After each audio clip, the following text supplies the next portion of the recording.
Takeaway I got today was really interesting because the concept of self-actualization, it's spoken about, you read about it in psychology class and all that stuff, but you never really ever come back to it. You just get in, you get married, you have kids, you sort of go through life chasing other types of tangible dreams, dreams that people say you should have, right? Home ownership, business ownership, and so on.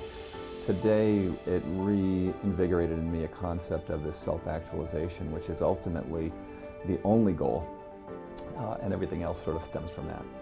It is one of the better business relationships that I have established in terms of allowing me to expand who I am and allow myself to scale so that everything in my life that I want to also scales, my businesses, my relationships, and so on.